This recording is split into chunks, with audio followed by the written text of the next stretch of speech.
Set, drop ball, and Bui is able to sneak in a point for Vietnam. In that last play, Plumjit was already ready to cover because it was a one-man block block by Onuma. So, ang task kasi nun, pag one-man block, yung middle na yung magko-cover for the drop ball. So, naunahan lang siya doon ni Onuma. But even if she's a middle, she knows that responsibility that she has to cover. All out na rin yung Thailand dito because now Vietnam is starting strong here, leading the game 7-5. And I'm looking at the bench of Thailand. Willa Van is also trying to loosen herself up. So who knows, they might Getting be ready to come in. they might be sent in any time now, and that's what we're looking forward to. We want to see the whole arsenal of Thailand in this game. Look at the fans Yeah. cheering for Yep. Plumjit. Well, when you've been playing in the national team since your teens, and you know she's 35 now, Doesn't seem like it with her No, powerful no. attacks. and she's known here in this part of the world as Vietnam leads Thailand heading into this technical timeout 8-6.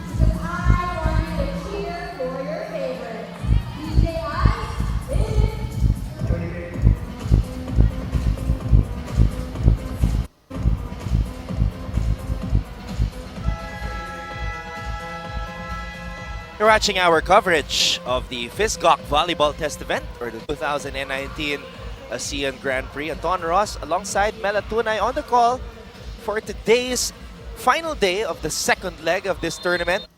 Now, Mela, is this a case of Thailand maybe not really bringing out the big guns early, or Vietnam stellar to start this match? I think it's both. Vietnam, like I said, we want to see how they bounce back because they haven't won a game even in leg one up to now. So we want to see how they step up for the last time in this ASEAN Grand Prix. And whereas Thailand naman, although they did not start with their usual starters, they want to fill in among the other players since, like we said, it's the last day of the ASEAN Grand Prix. And so far, they're doing so good. So I think it's the coach's call to fill in everyone in this game. And that's one of the reasons also why Thailand is one of the best in the world. Everybody from time to time will get an opportunity to show what they can do and earn these types of experiences, or relish in these types of experiences playing in an international or out of the country. Drop ball. What a save right there. Oh, Vietnam could not hit that one properly. Lin hitting it over. And drop ball from the sideline. That was a great set also from the libero Pianut from Thailand because she was facing the opposite side and Vietnam assumed that she would set it to the opposite hitter, but then she sent it to the open spiker, fooling the blockers. Wow, what a serve. Ball goes back in the air. Huang, free ball given up for Thailand. And now, we see a powerful hit right there from Malika Kantong. The ball will go back to Thailand. Another free ball given up. And that time, Kantong could not hit it up properly to the other side. You have to commend as well the libero of Vietnam. She's like proving everyone she's not the best libero in the first leg for nothing. And that ball from Malika was so strong, but she managed to put it up to the setter. And Vietnam, all smiles here at the start of this match, Mela. And they've been serving really well. Kaya nahihirapan din yung Thailand to set up plays, and then whenever they have plays, the libero's really there to guard for the defense. And how about that? Coach Duan is forced to call a timeout here.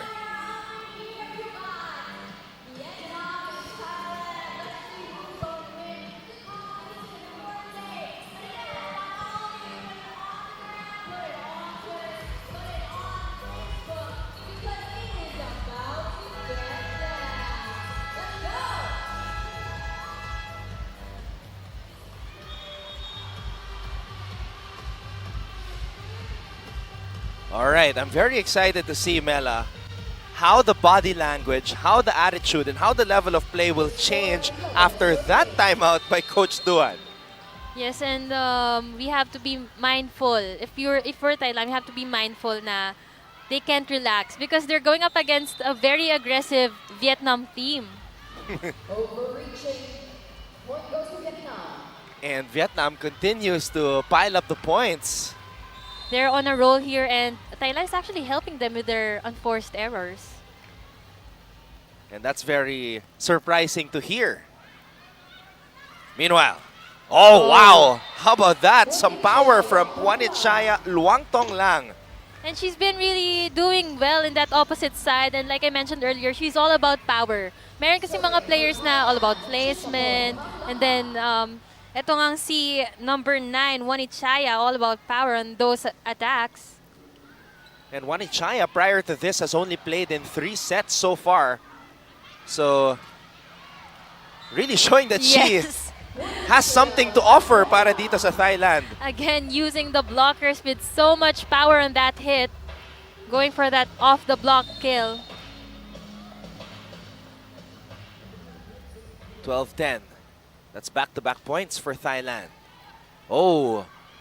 Oh! Thailand miscalculated that one. So You know, another given up point there. Vietnam's playing so loose. It's like, well, literally don't have nothing to lose. It's the Thailand team here is playing like they're pressured. Yeah, I agree. They seem very relaxed. They're smiling a lot. Whereas it's Thailand looking to try to get some rhythm going here.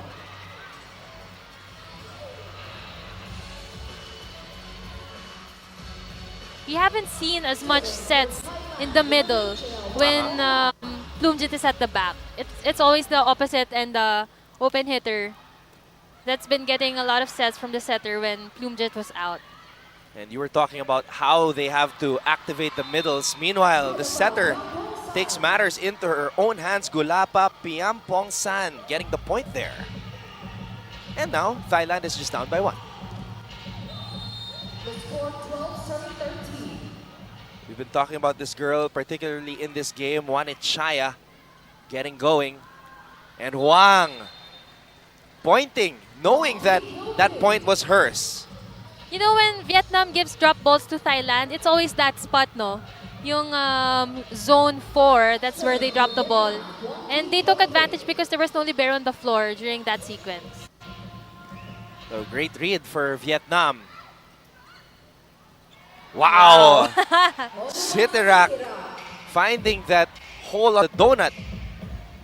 You know, Onuma has been really well known for her backline attacks, but then I think because of her strong backline attacks, the defenders of Vietnam were really, moving back kasi din drop ball niya. So they are aware of her tendencies, but Onuma is also aware of that. That's why she changes it up. What I love most about her is her variations. Yun. Talagang may ibang players na when you view their previous games, they always go to the same spot, but Onuma is so unpredictable. And that's why she was the MVP Whoa. in that first leg. Meanwhile, Plumjit apologizing on the other side. Nothing personal, just the game. Grabe yung block na yun ng Plumjet. You could see, hindi pa napapalo yung bola, but her hands were already beyond the net. Nandun na sa kabilang side of the court to guard that attack. That's just classic Plumjit. Oh, wow. Bui from the middle. Onuma. Wang gets the ball in the air. Dang will hit. Ball is back in the air. And it's a back row attack that goes long for Malika. Point goes to Vietnam. Even the liberos are switching for dig and reception. No? Those last two defense courtesy of Supatra, the second libero of Thailand. Onuma, Whoa. Siterak going down the line there. Wow. And Thailand takes the lead as we head to the second technical timeout.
Thailand is now in front after trailing for majority of this first set. Once again, we'd like to thank everybody who are tuned in to our coverage on I Want. Anton Ross together with Mela Tunay as we are enjoying this very interesting matchup between Vietnam and Thailand.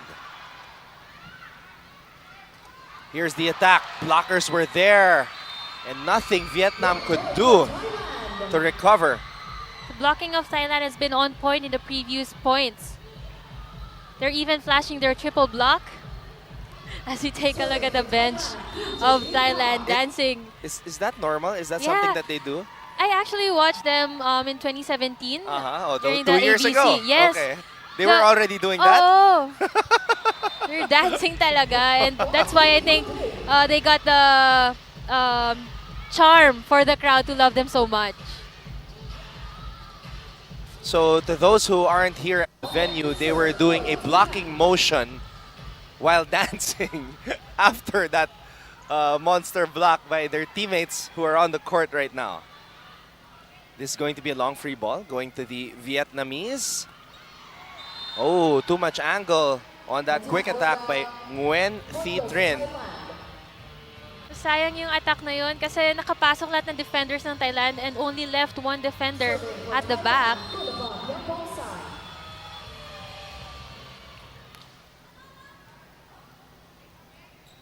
Long back set, drop ball.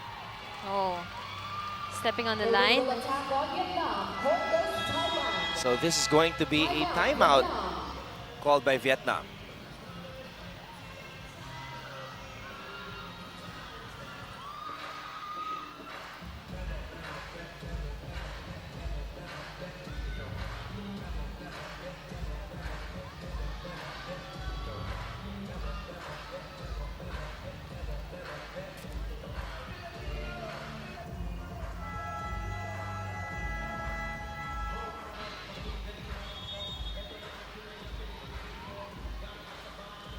The score is now 19 to 16. Thailand finally solving the Vietnam puzzle here in this first set. At magpapalit naman ng setter. Itong Vietnam team trying to change the pace of the game. And Doan is actually their main setter. She started the tournament as the #1 setter for Vietnam.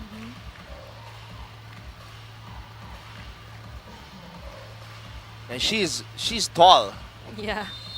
They're gonna need all the height that they could get para mas stop, especially yung setter and the opposite. Yung katapat nila are the very powerful hitters of Thailand. So now Onuma's in front.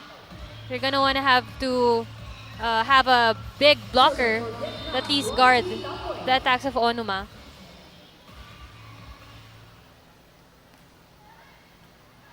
That ball goes in. And you were just talking about guarding Onuma. Vietnam can seem to handle that attack. Great angle, great power, and like I said, yung pinaka gusto ko nga dito kay Onuma is she has the power at the same time she has the control. You know, kahit dito sa serve niya, wag ko sana mabate, but usually her serves are full of power and control. Ayun na nga, nabati ko na nga. It's a high risk, high reward type of a Yes. serve. But Mela, how does it feel for a blocker knowing that you have to go up and try to stop a player with that type of strength like Onuma?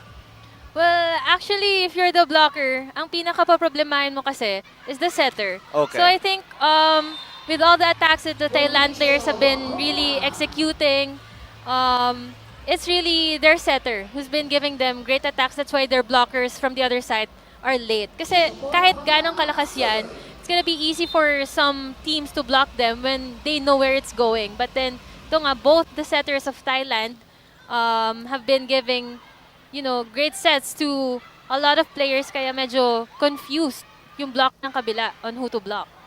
And in this particular match, it has been Gulapa Piampong San who has been doing the setting chores for her team.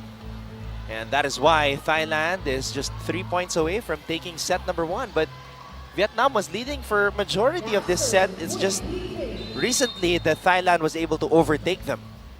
So far, Vietnam's really moving well as compared to their previous games. And so far their best game this conference, this leg 2, is their game yesterday against Indonesia. So, sobrang dikit ng mga scores. 27-25. They even managed to win a set. The first set that they won in this leg. And if they continue to move like that, kagaya ng ginagalaw nila dito ngayon sa first set against Thailand, they can even score an upset against the powerhouse team. Mela, the fans were appreciating the effort of that last Vietnam play. 20-22. Sobrang smart din ng attack na yun kasi kitang-kita natin from our view na she swiped it off the hands of the blockers. Oh, Wang getting denied there. She will try again, this time changing it up. Ball goes to the other side, Onuma. Oh, wow, Bloomjit. Did you see the hands of Bloomjit? Yep. All over that volleyball. Bloomjit is like a tree with really long branches.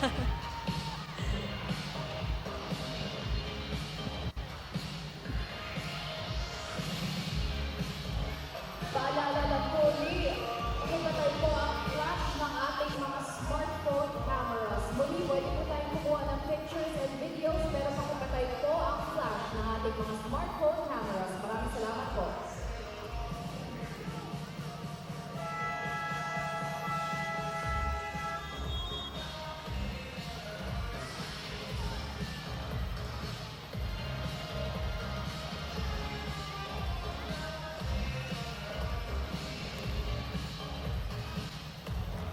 Serving for Thailand. 23-20 is our tally.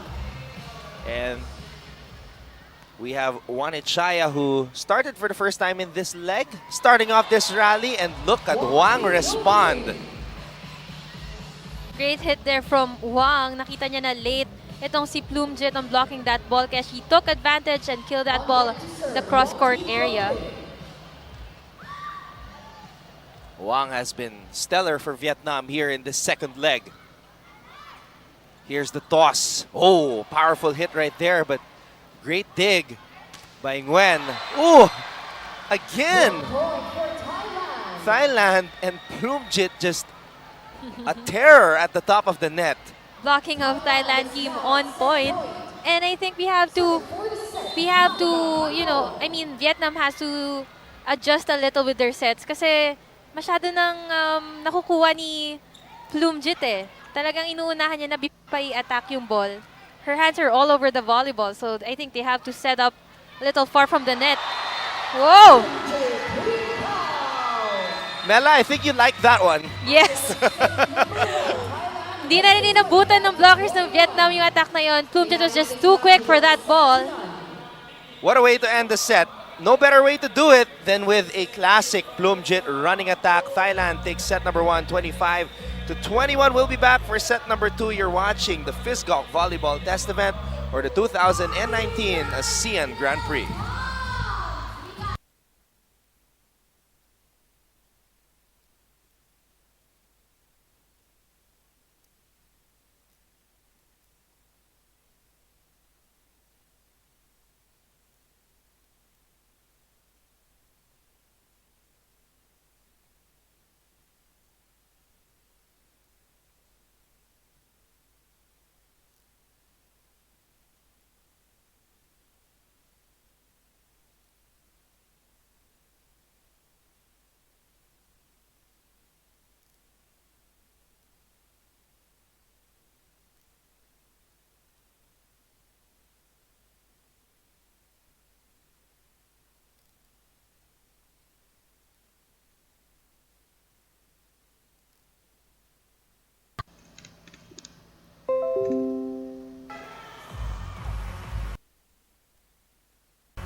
Ladies and gentlemen, we now move on to set number 2.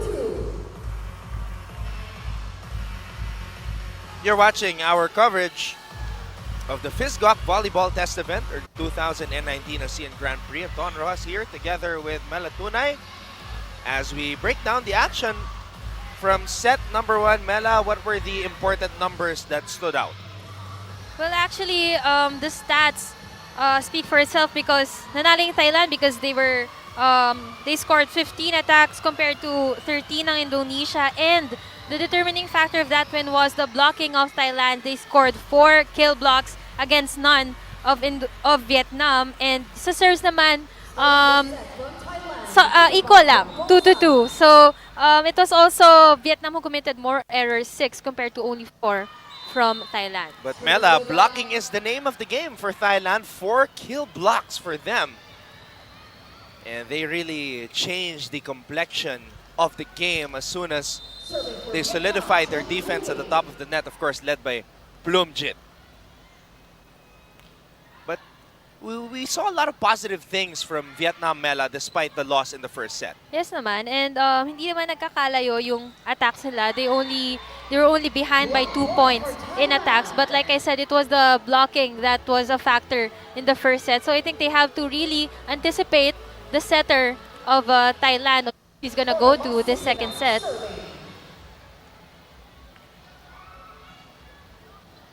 And here's that patented jump serve by Onuma Sitirak. Oh, a violation call there.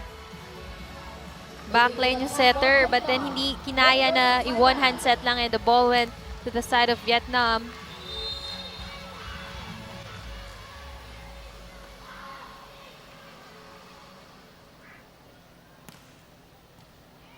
She really tosses that ball high up. Yeah. Meanwhile, there is a quick attack by Nguyen Thi Trinh.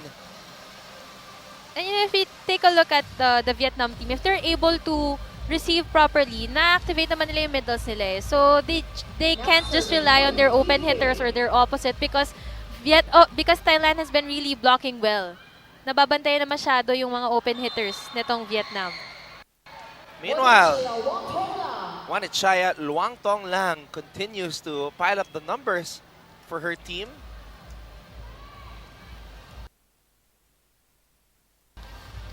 Serving for Thailand, Chitpon Kanlama.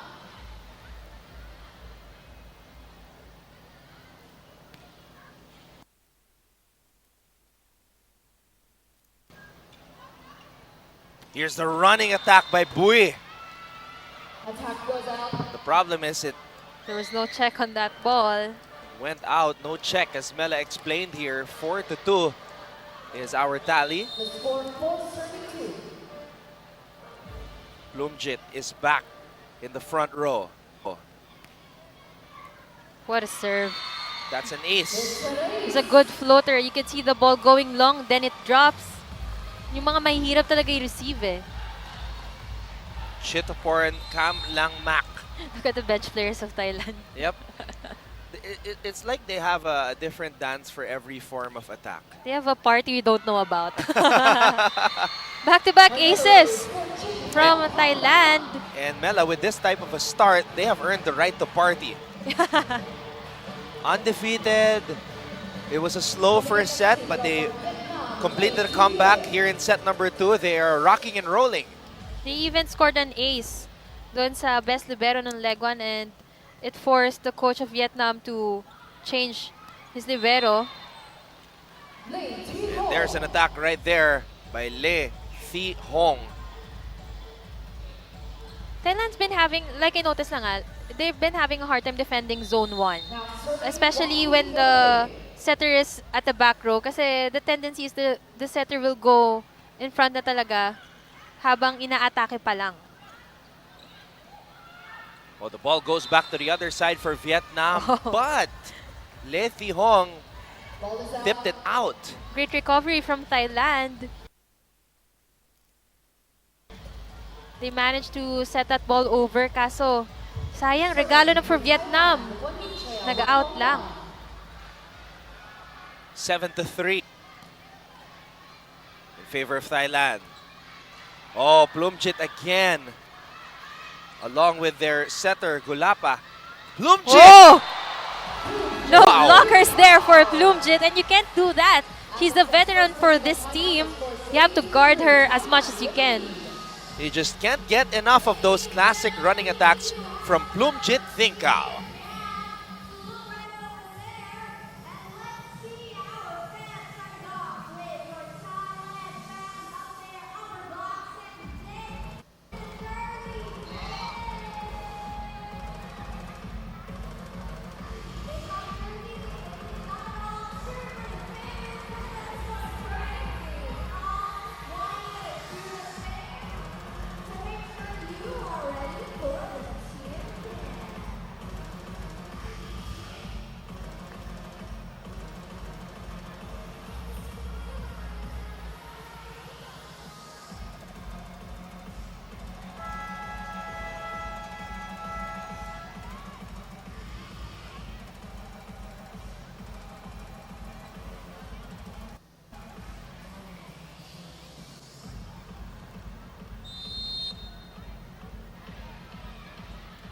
8-3 is our score here in set number 2.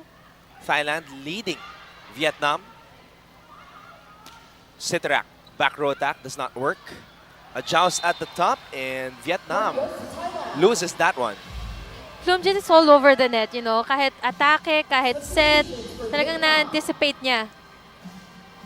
Forcing the setter of Vietnam to commit an error in that last sequence. And that's why Duan is back in now. So double sub for Vietnam. Para ma-maximize nila na 3 attackers in the front row.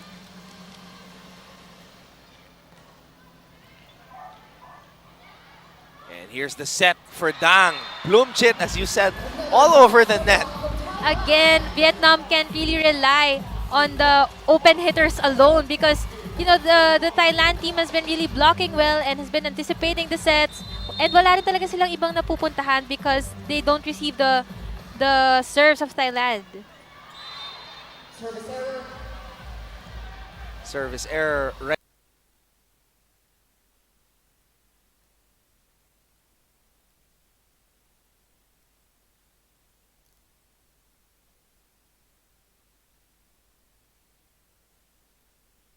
Right there by Wanitcha Luangtong lang. Maalala lang po, mali pakipatay po ang flash ng ating mga smartphone cameras. Pakipatay po ang flash ng ating mga 10-4 is our tally. A much better start for Thailand here in this set. Start for them, unlike in the first set, talagang Vietnam leading the early part of the sets hanggang sa technical timeout.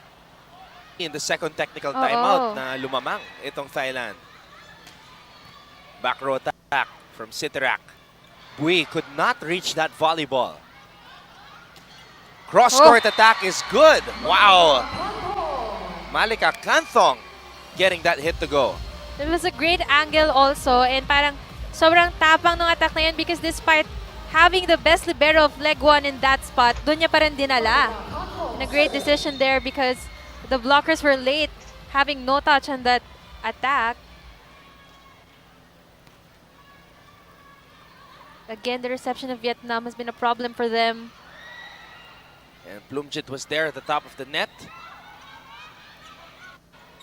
Oh! Great anticipation right there by Tran Tu Lin. Ayan, nababantayan na. But it seemed like it was an offset for Plumjit. Ano lang siya ng hang time. That's why she managed to keep that ball over. Kaso, the blockers of Vietnam anticipating that ball. Yeah, that was tough. The set of Gulapa. Whoa! And that's just power personified. It's all about the quick sets of Thailand, not just for the middle blockers, but as well as the sets that the open hitters have been getting. Makikita natin na it's low, fast sets talaga for Thailand. That's why nakikita rin natin out of place itong mga blockers ng Vietnam. Oh. So too bad for Vietnam. That was an excellent reception from the libero. And you see the difference in the low fast sets attempted by